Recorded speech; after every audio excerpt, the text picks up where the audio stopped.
আলাইকুম ভিউয়ার্স, আশা করি সবাই ভালো আছেন। আমি আলহামদুলিল্লাহ ভালো আছি। আজ আমি আপনাদের আরও একটি ফুল স্কেচ করে দেখাবো। ফুলটি আমি অফ ক্যামেরায় এঁকে নিয়েছি, পসিবল ছিল না যে আসলে শ্যুট করাটা, সো দ্যাটস ওয়াই এভাবে করতে হয়েছে। তো আমি আপনারা জাস্ট এইরকম একটা শেপ করে ফুল এঁকে নিতে পারেন, চাইলে আমার সাথে প্র্যাকটিস করতে পারেন, যেহেতু এটা আমার প্র্যাকটিসের একটা কাজ। প্রতিদিনের কাজের মধ্যে আমার এইরকম করে একটা করে আমি ফ্লাওয়ার করার চেষ্টা করি আমার প্র্যাকটিসের জন্য।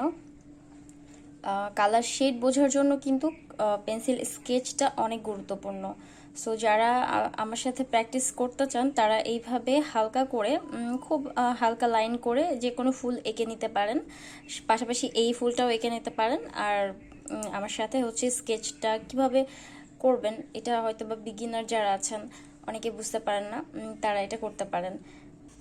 যে কোনো ফুল স্কেচ করার ক্ষেত্রে বা যে কোনো কিছুই ড্রয়িং করার ক্ষেত্রে যখনই আমরা স্কেচ করব, আমরা যেটা করতে পারি যে কালার টোনটা বুঝে বুঝে করতে হবে। কোথায় অন্ধকার পড়েছে, কোথায় আলো পড়েছে, এই টোনগুলো যদি আমরা একটু বুঝে বুঝে করি, সেক্ষেত্রে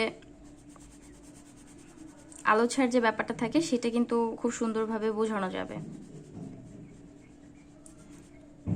একটু বুঝে বুঝে করতে হবে, আসলে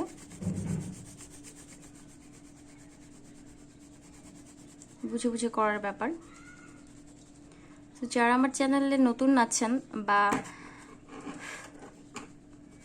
এর আগের ভিডিওগুলো দেখেছেন, আশা করি আমার এই ভিডিওটা আমরা আমাদের স্কেচটাকে স্মুথ করার জন্য এইরকম কটন বার ইউজ করতে পারেন, অথবা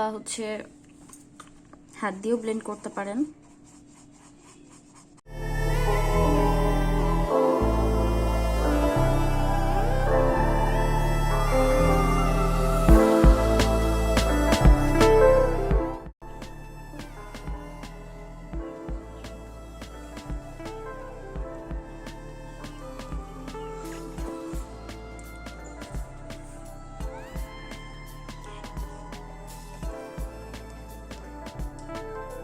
ভিউয়ার্স, আমার স্কেচ করা অলমোস্ট শেষ হয়ে গিয়েছে।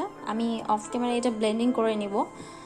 এখানে আরও অনেক কাজ বাকি আছে, যেহেতু এটা অনেক সময় সাপেক্ষ ব্যাপার, তো এটা অনেক সময় নিয়ে করতে হয়। স্কেচটা অনেক সময়ের ব্যাপার আসলে, তো পারফেকশন নিয়ে আসার জন্য আরও সময় দেওয়া দরকার। আমি জাস্ট শর্টে একটু করার চেষ্টা করেছি, যদিও আমার সময় অনেক লেগেছে।